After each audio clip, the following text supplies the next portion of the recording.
Need that much volume. I think my wife would be happy if there was a whole lot less volume.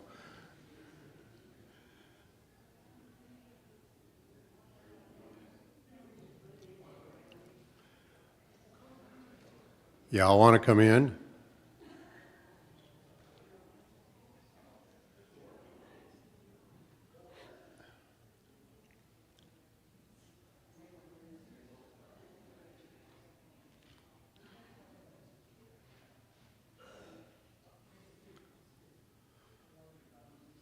Well, I thought we were going to get some one-time visitors, but apparently they found someplace else to put them. So, the middle. Yeah. No. No, much more important than Alabama. Our high schoolers and middle schoolers.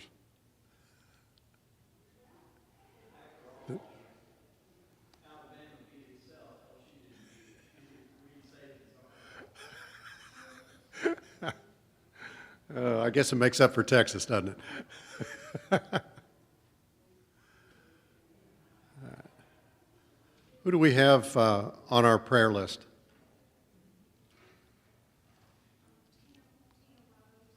I see Tina here. Good morning. Good. Good to see you. Cherry's on her way in. Who else do we have?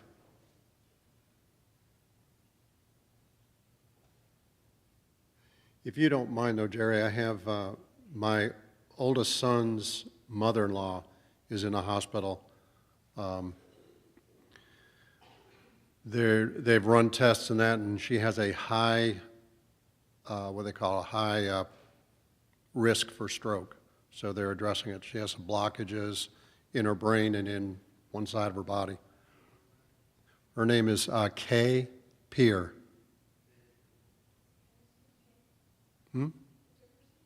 Kay.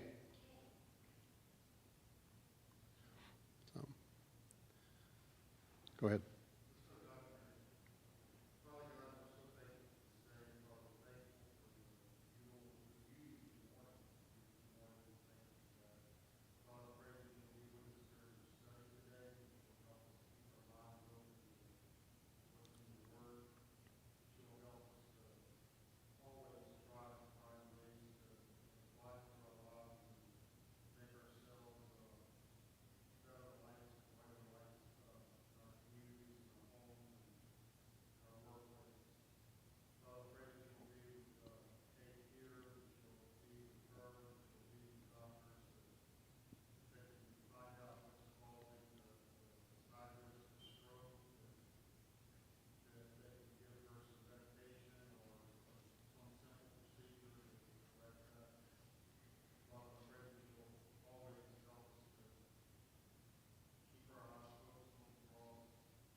Okay, we're going to pick up where we left off last week.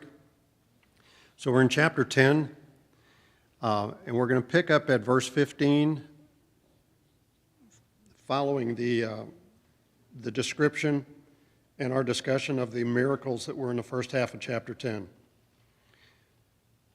So I'm going to read a few verses here anyway. Okay. Start with 15. Then Joshua and all Israel with him returned to the camp at Gilgal. Now these 5 kings had fled and hidden themselves in the cave at Makkedah. And it was told Joshua, saying, the 5 kings have been found hidden in the cave at Makkedah. And Joshua said, roll large stones against the mouth of the cave and assign men by it to guard them.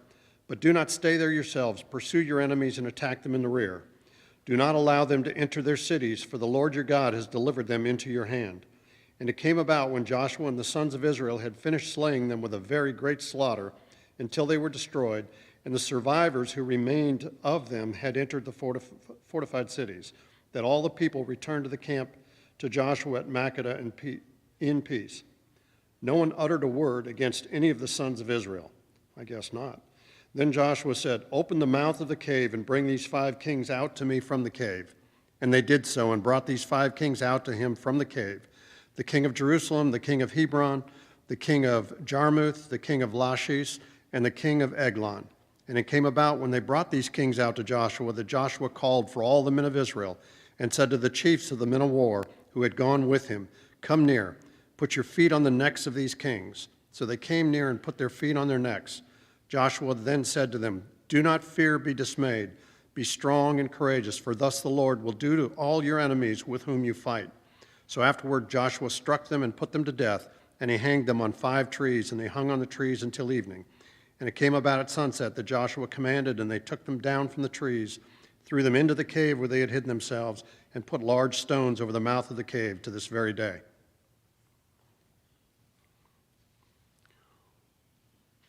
What imagery immediately comes to mind here?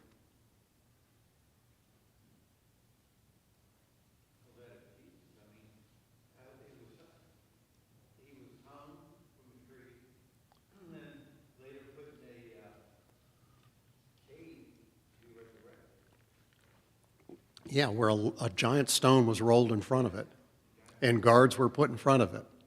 Yeah, the imagery's just jumped right out at me.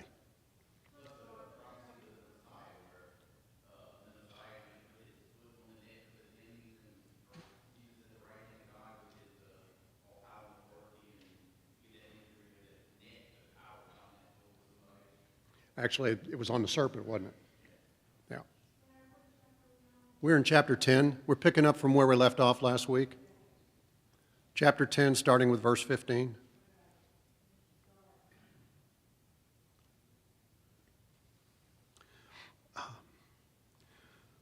So the first thing we see is, first off, Joshua's not in Makkedah when this starts, is he? He's up in Gilgal. Okay, and so the way I see this, this was lieutenants or captains that came to him with this information because of the exchange that happens with Joshua. Good to see you all here this morning.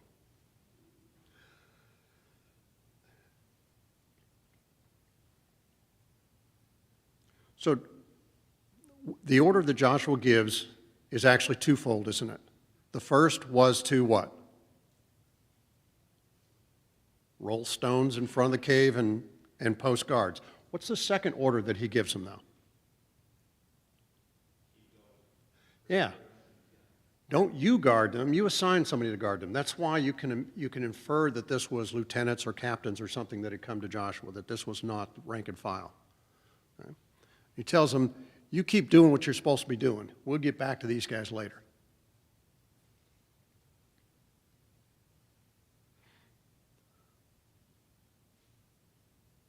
So once the army of Israel had done everything they could do according to the instructions that they were given, and that was stop short of going into the fortified cities to chase these people. Kill them before they get there. That's basically what Joshua told them. Kill them before they get there. So, but once they get to the point where they have killed everybody that they could chase down, the only ones that are left are those that managed to escape into the fortified cities, then they all collect back together at Makkedah. And we see that, and now the people return to the camp to Joshua at Makkedah in peace. I don't see where this is outside of that, of the sun being stood still at this point. It looks to me like we're still in this continuation of where Joshua had asked God to hold the sun and prolong the day.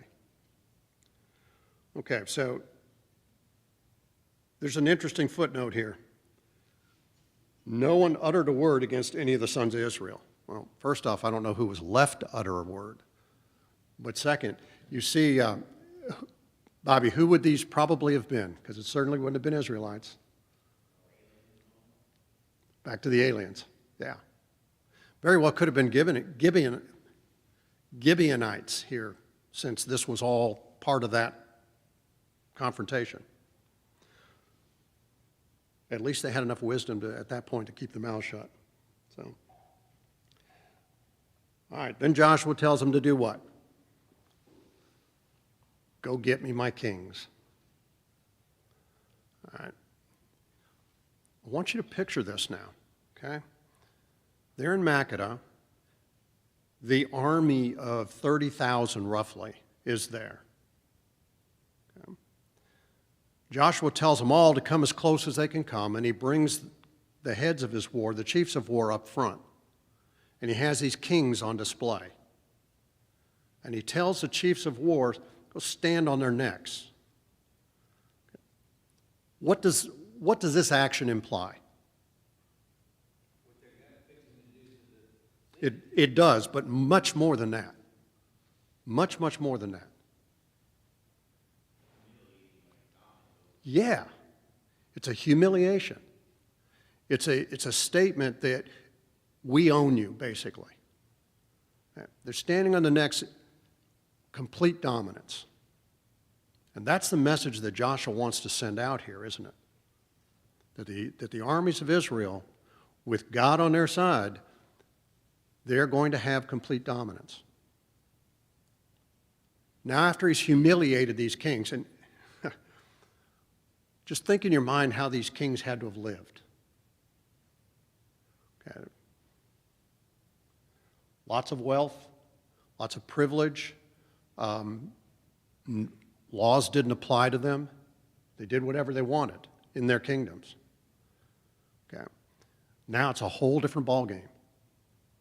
And so after they've been humiliated in a public display in front of the entire army of Israel, Joshua reserves for himself the opportunity to do what?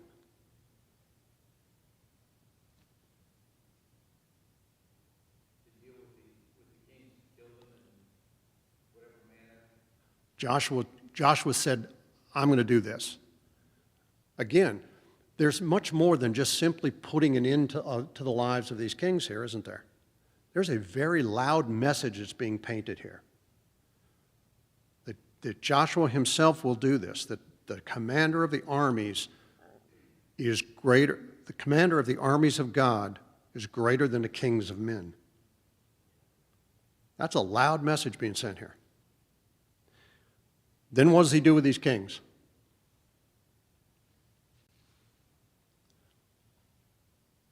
This is part of our conversation from a couple weeks ago, Tom. What does he do with the kings?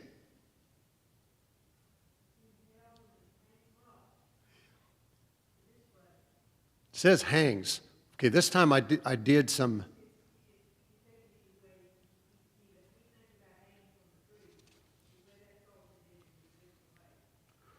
Well, I did a little digging this time. I didn't take the word on its surface. And Wycliffe translates it from the original, and you're going to have to forgive my pronunciation here because although it's spelled in English, that doesn't mean it's going to come out in English. Hanged upon Theostokos, or suspended their bodies after death on 5 trees, each body on its own tree. Where did we see that before? The king of Ai, right? I'm talking just about Joshua now. Okay. When Israel defeated Ai, Joshua did the same thing. What was different, though? Very interesting difference here.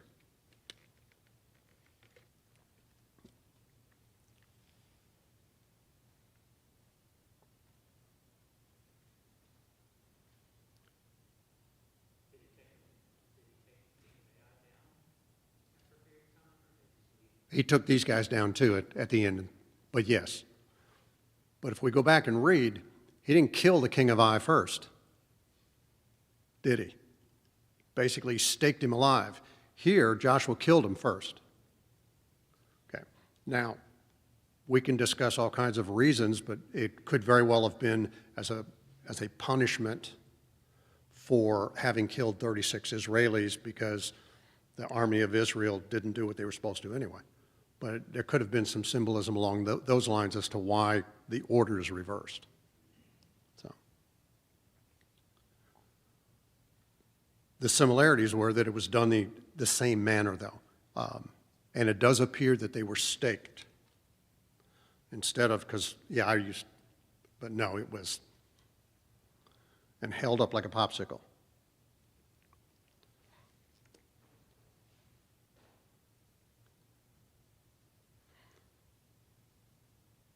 So then at the end,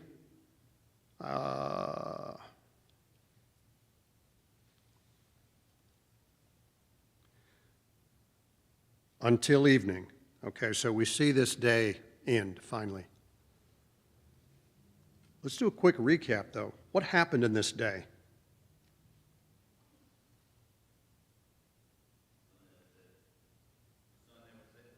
Okay, that's in the day that the sun was held in place. What happened on that day?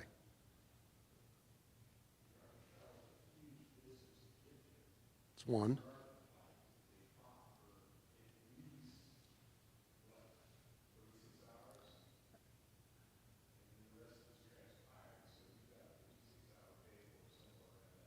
At least. But you have the army traveling for somewhere 18 to 20 hours. You have the battle that ensued right there. You have then the beginning of the pursuit of the armies that were retreating in mass panic. You have the stones from heaven coming down, slaughtering them along the way. You have the lieutenants come back to Joshua and say the kings have hid themselves in a cave. You have Joshua telling them to finish the fight. Then you have him collecting the kings. Then you have the humiliation and the dispatch of the kings. And then finally you have evening. Think about that. And in all of this, nowhere does it say that the army of Israel was weary. And that in and of itself is a secondary miracle that we don't give a lot of consideration to here.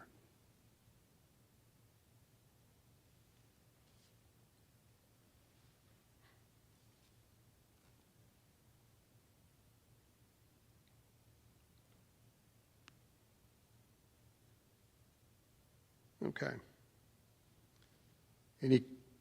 Any comments before we move on? Okay.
Yeah. Josh and I were having a conversation about this before class, and he brought up some of his readings, and I don't have anywhere near enough information to actually get out in the weeds, but there's another perspective that gets added onto this that helps, in my mind anyway, help clarify a lot.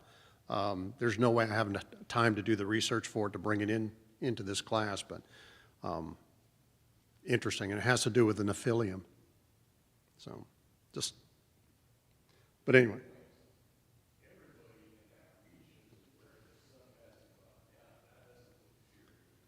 Yeah.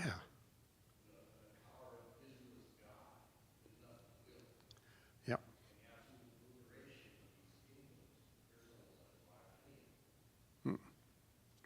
It is interesting, though, that Joshua was told to stop short of entering the fortified cities at this point on this battle. He goes on to do that, but at this point he's told to stop. Get them before they get into the fortified cities, but stop at that point. Don't chase them into the cities.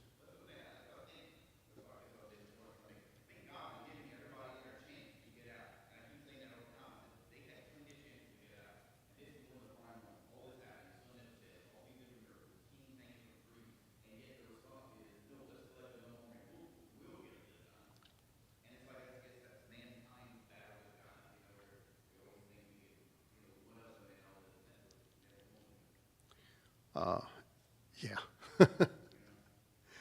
My mind always goes back to 2 Thessalonians chapter 2 with things like this.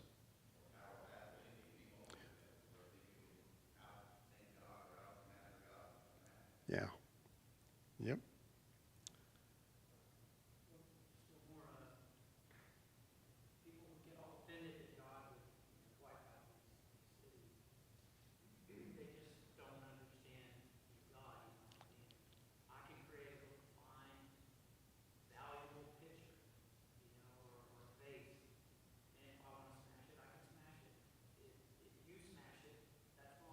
Yep.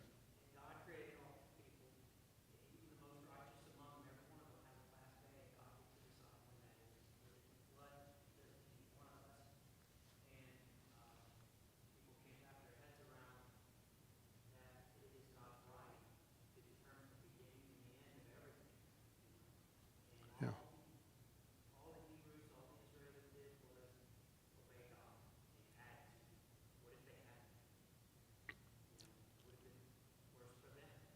Yep. It when Hebrews talks about the Old Testament being a school teacher for us, schoolmaster for us, this is where we start to really get into and just at the tip begin to understand what's being spoken of, is the instructions that were given to them and our responsibility to follow through with those instructions. Jerry.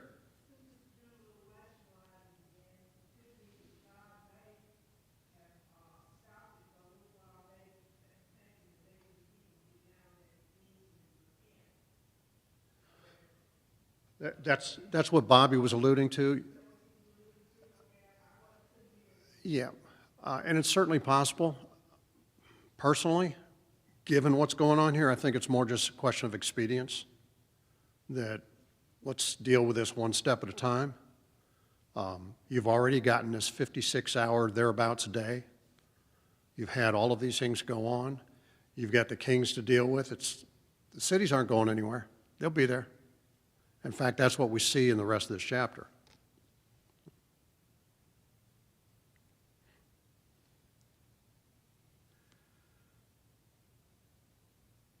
Verse 28 in my Bible has got a bold on it indicating a new paragraph, but it really looks to me like verse 28 is part of this. Now Joshua captured Makkedah on that day and struck it and its king with the edge of the sword, utterly destroyed it, and every person who was in it. He left no survivor. Thus he did to the king of Makkedah, just as he had done to the king of Jericho. Okay, then we get into a list of conquests. We don't get a whole lot of detail. There's no instruction from God in here. We basically just get a checklist of where he goes through. Makkedah, verse 28, Libnah, verse 29, Lachish, took it on the second day, verses 31 and 32, Gezer at the same time, verse 33, Eglon camped and fought against it the same day, verse 35, Hebron, verse 36, Debir, verse 38 and 39. And the conclusions of the kingdoms of the south and return to Gilgal, verses 40 to 43. So what we see is Joshua just taking annotations here as he dispatches the rest of the southern kingdoms. Well,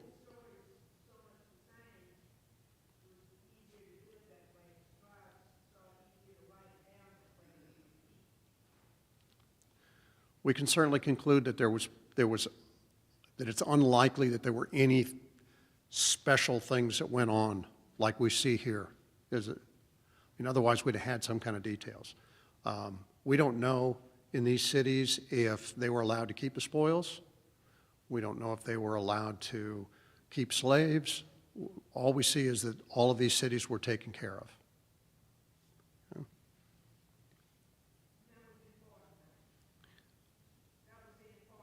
That was the important thing, yeah, you're right. To document that Joshua was doing the original instruction that he was given, which was cleanse the land.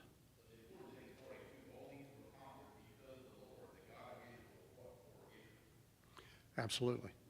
Absolutely. It's a repeat of what we saw a few verses back, isn't it? Yep.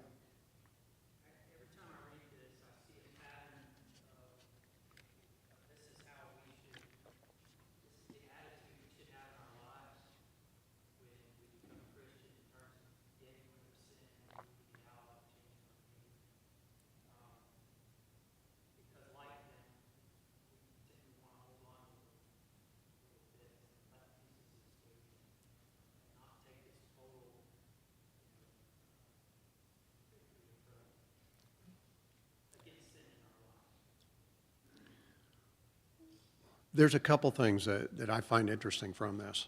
And yes, I could not agree with you more, Chad. But if we use this pattern, we see a very deliberate, definitive approach, don't we? One thing that on the surface looks kind of funny, though, if you look at a map and you chase these cities, it looks like he's doing this. I think if you get a relief map, though, and you look at the topography, he's following a path that he can travel with 30,000 men as he goes through and goes around the mountains and takes these cities out as he goes down through the south. So, you've studied a whole lot more than I. Does that make sense, Jim? Yeah. You have to look at it from a military standpoint. He's making decisions that any military commander would make. Can I get there? When I get there, are my troops going to be arrested? Can I be fed? All those things come into play. Yeah.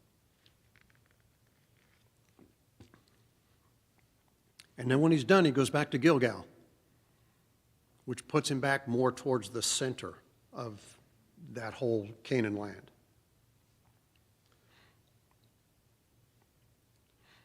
All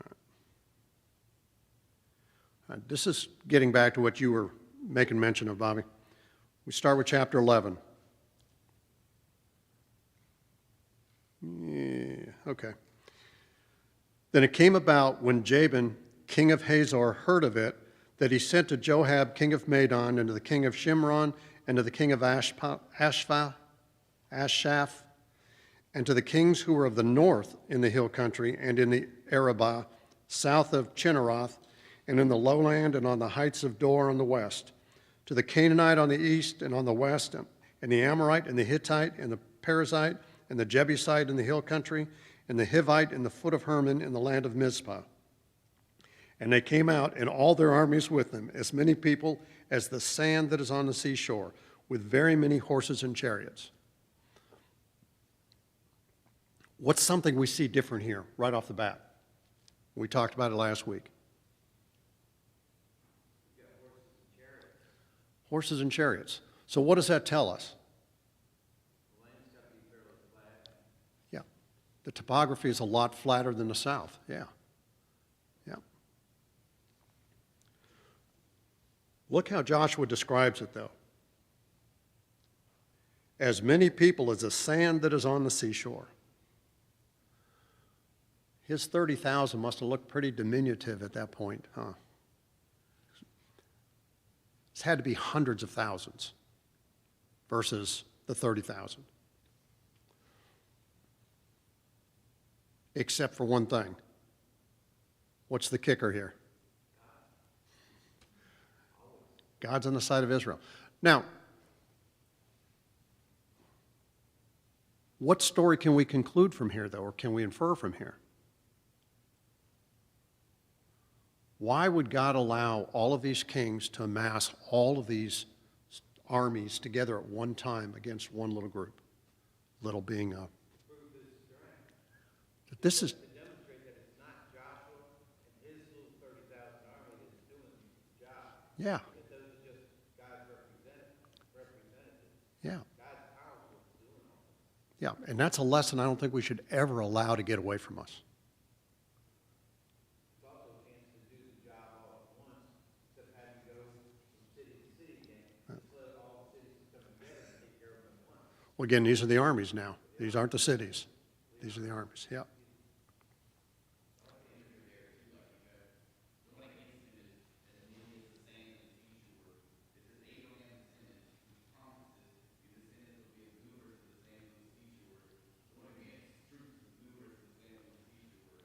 Yeah. God had brought them all together at once at the beginning, his people might have all checked out. But by this point, they've got confidence. That's a good point. That's a good point. Yeah. But that's the first thing I thought when he said that. Well, it's convenient he's delivering them instead of them having to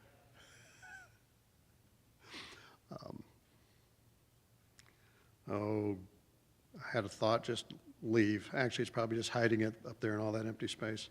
Oh, that's what it was.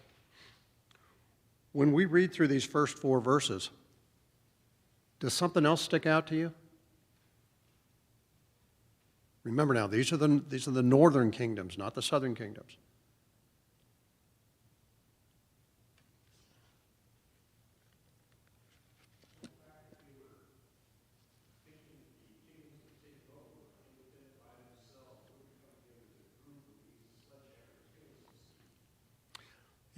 Yeah, yes, that wasn't what I was thinking, but yes.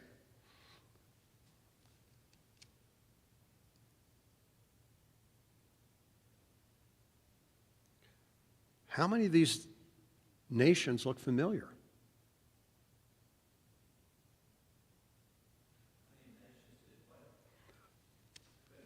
How many of these nations look familiar? You see the same nations in the north that you saw in the south, or some of them, don't you? The Hittites, the Amorites, the Hivites. These were nations, and I use that term loosely, but these are nations that also existed in the south. So Joshua had not yet even eliminated all of the Amorites, had he?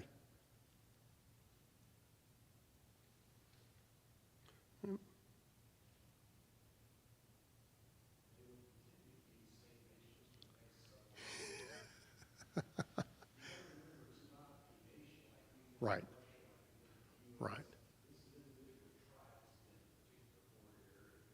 Yeah.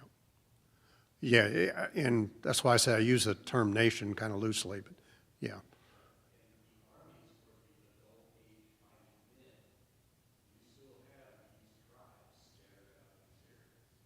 Yeah. Which accounts for a lot of times why God had the armies kill the women and children, so that the army wouldn't, a new army wouldn't grow up to be there.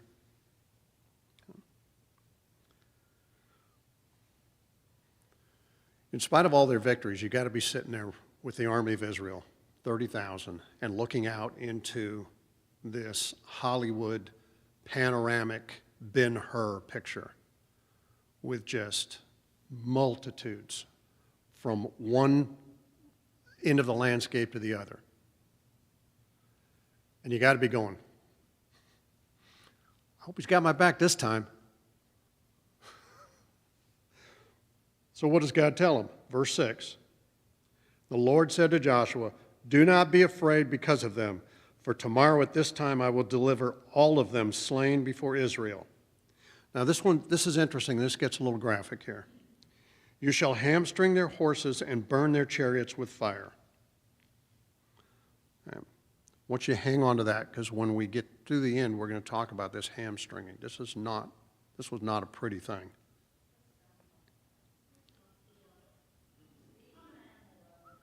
I'm sorry?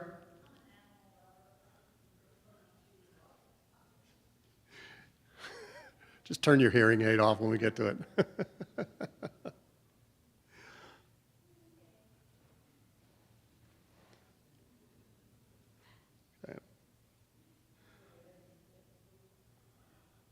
And I hate to get too far into this. We'll see where we get with it. Starting with verse 7. So Joshua and all the people of war with him came upon them suddenly by the waters of Merom and attacked them. Do we see this before? You know God's hand is there. How is it that 30,000 people continue to sneak up on armies?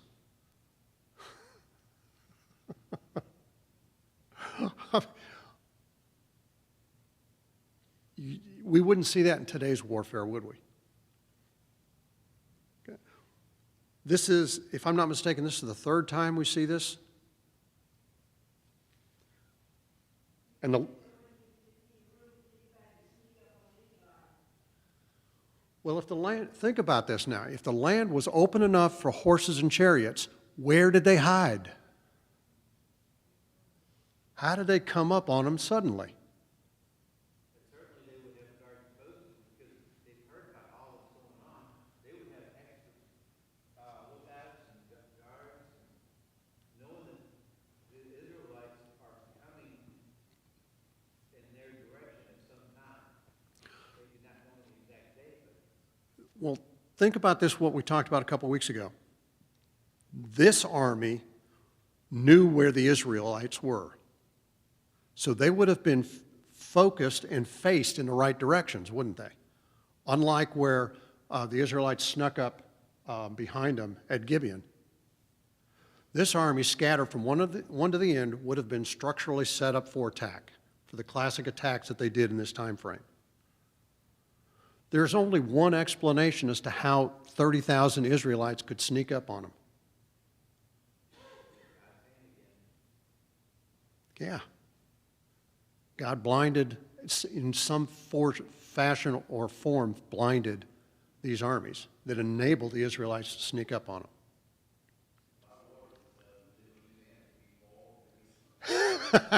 Yeah, yeah. I had imagined it could have been the speed at which they approached. They may have arrived way ahead of schedule, you know. You know how during the Revolutionary War, the British expected us to fight in a conventional manner, you know, lined up in columns and rows and just taking blows. And we didn't play that way. We didn't fight that way. Not to try and explain away God helping them, he absolutely did. It may have been one of these deals where marched all night and arrived, you know, they weren't where the enemy thought they were. It just caught them off guard. My translation says they surprised them. It may have been a logistical thing that they were high-speed, low gravity, and only 30,000. Or, like you say, God could have just clouded their perception of what was going on. I'm hard-pressed to conclude anything other than God got in the way. Conventional way, I would have imagined those horses and chariots would have been valuable asset for the next battle, you know, that he wanted to destroy. There's a reason for that. We'll get to it next week. Yeah.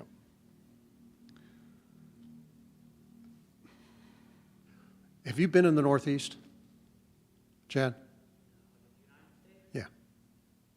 There's a lot of trees up there. Okay. There's a lot of trees up there that our soldiers hid behind.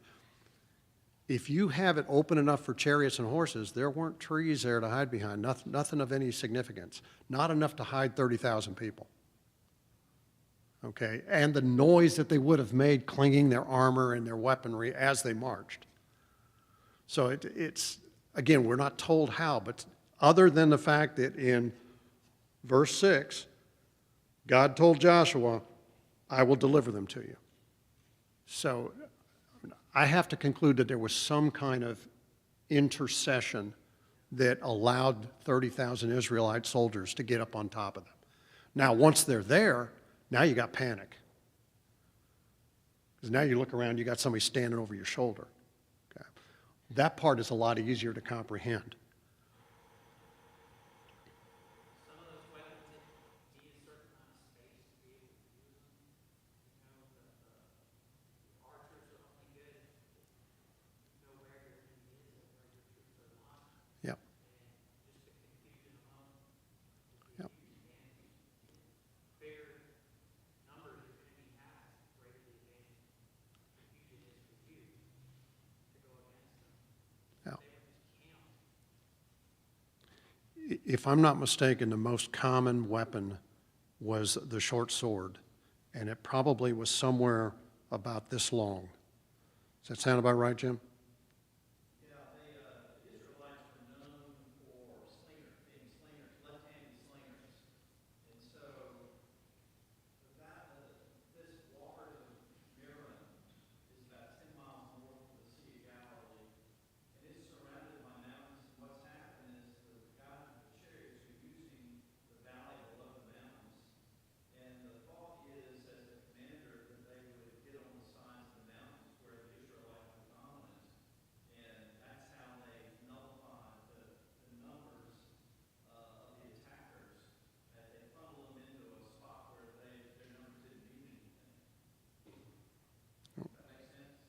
Yeah.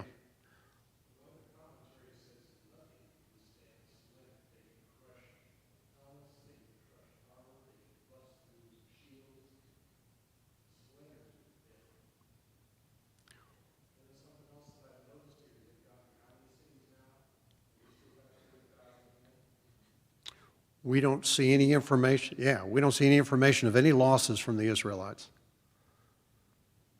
Yeah. Um,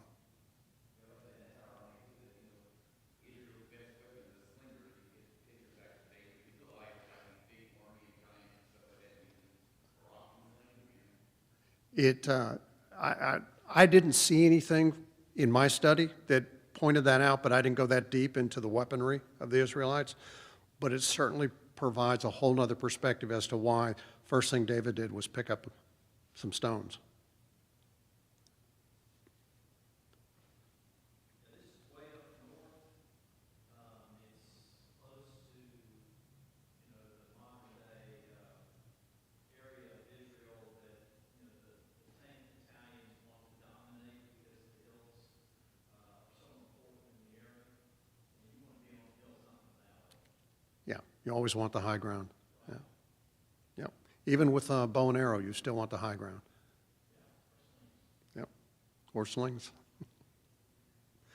All right. This is a good point to stop. Does anybody have any last comments?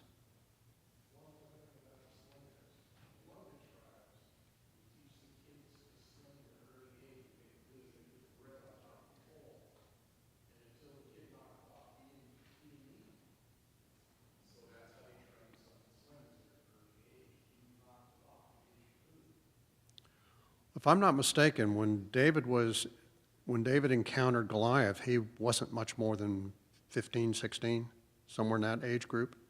So yeah, he would have had to be that accurate. He would have had to have been doing it for a long time. And to be that comfortable with just simply, I'm going to take on Goliath and I'm going to go find myself 5 stones. And it's a whole different perspective. Tom, would you close?